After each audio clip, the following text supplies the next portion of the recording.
Et nous commençons avec l'écho des cryptos, le rendez-vous hebdomadaire des crypto-monnaies et également crypto-actifs aujourd'hui avec notre invité Jérémy Vauquier, président et fondateur de Alira.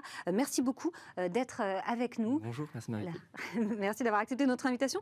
Aujourd'hui, on se pose une réelle question autour des cryptos. Alors, crise profonde, aux mauvaises passes. Peut-être pour ceux qui n'auraient pas bien suivi, est-ce que, en quelques phrases, vous pouvez nous rappeler le contexte et ce qui s'est passé sur les cryptos? Alors, assez clairement, on est sur un marché qui est baissier depuis les derniers mois. On est à moins 50 sur Bitcoin, moins 60 sur Ether.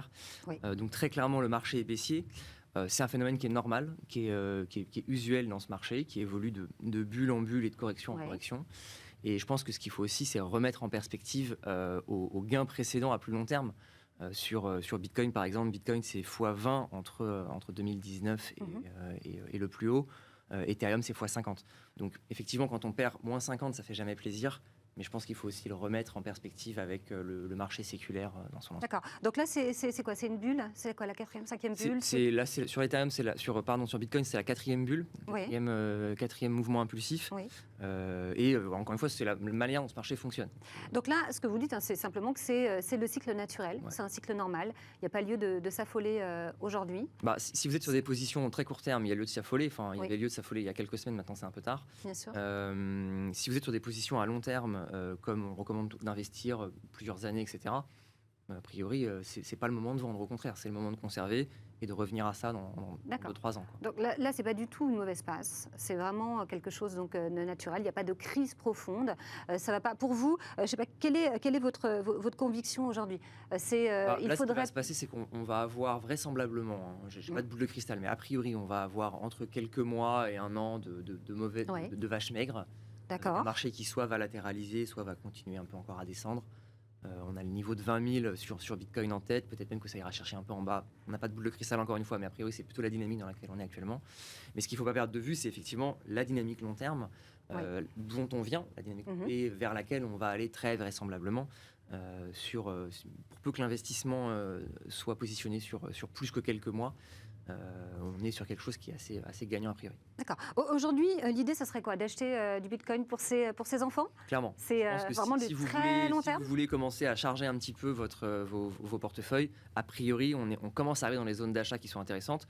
Je ne vous dis pas que ça ne va pas descendre dans les prochains mois, peut-être que ça continuera de descendre, mais vu qu'on ne le sait pas précisément, on achète un petit peu tout le temps quand le marché est baissier, en mettant un petit pourcentage de son patrimoine ou de son portefeuille, quelques pourcents, jusqu'à 5% par exemple, en fonction de votre tolérance à la perte. Et ça permet ensuite de s'exposer à des accidents positifs avec là, des espérances de gains qui peuvent être élevées à long terme. D'accord, ça ne peut pas descendre à zéro? Non. Bitcoin, Ethereum, non, parce que les fondamentaux sont trop solides. On pourrait rentrer dans le détail de pourquoi, mais les fondamentaux sont trop solides pour que ça descende à zéro. Il est clair que ça ne descendra pas à zéro. Sur des altcoins qui sont un peu plus fragiles, on a eu l'exemple de Luna récemment. Là, là, on peut avoir des descentes à zéro, ça existe. Mais donc là, on ne s'en relève pas? Non, là, on ne s'en relève pas. Là, une fois. Jusqu'où on peut s'en relever? Moins 90, moins 80? 90, on s'en relève. Ethereum, la dernière correction, c'est moins 95. Moins 95% sur Ethereum. Donc ça, c'est la correction qui a eu lieu en 2018. Et ça, on s'en est très très bien relevé. On est toujours là pour en parler. Et Ethereum a fait x50 ensuite, quoi.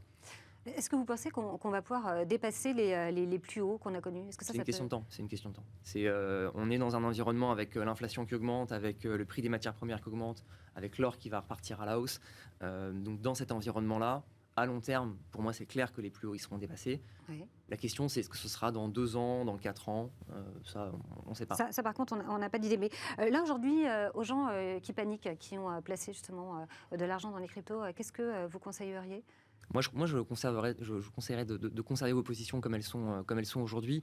Encore une fois, je ne connais pas les expositions des uns et des autres. Si vous êtes trop exposé, sans doute qu'il faut réduire la voilure.